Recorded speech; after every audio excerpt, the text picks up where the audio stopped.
But let's do Fan, which is the new movie with Shah Rukh Khan, a Bollywood legend, playing not one but two roles, playing a screen legend called Aryan Khanna, and also playing a young fan, due to the miracle of terrific makeup work by Greg Canham, who worked on things like Benjamin Button. I mean, he's been around for ages, and a very, very interesting makeup effects guy. So the story is there is a young fan who has won a talent competition 3 years running by impersonating his idol. He decides to go to Mumbai to meet him because he's convinced that he considers himself to be the junior version of the star. Inevitably, when he gets to the star's house, where there's a huge crowd of people outside, he doesn't immediately gain access and be welcomed in with open arms by his idol. In fact, that doesn't happen at all. So what he then decides to do is, in order to gain the attention of his idol, he will do something borderline criminal, actually criminal, to another actor who has been taunting his star, and then sends him a video saying, "Look what I've done, I'm on your side." At this point, of course, the star decides that this is really not a good state to be in whatsoever.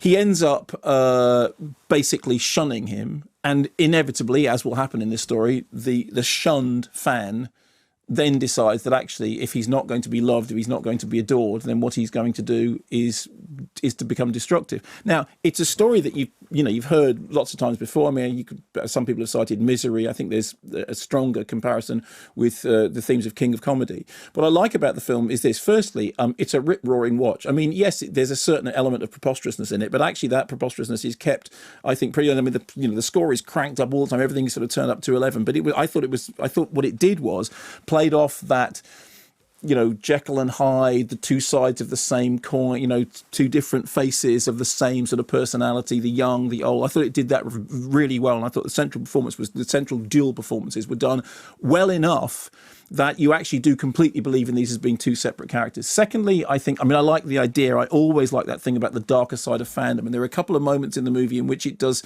some very nice, sort of insightful things about the way in which celebrities behave, the way in which fan culture enables celebrities to live in a certain bubble, and actually sort of, picking away at the edges of that. And I like anything which pierces that bubble of fame and what it actually means to be successful. It has some terrific action sequences in it. There's a rooftop chase, which is up there with kind of, the Bond and Bourne chases.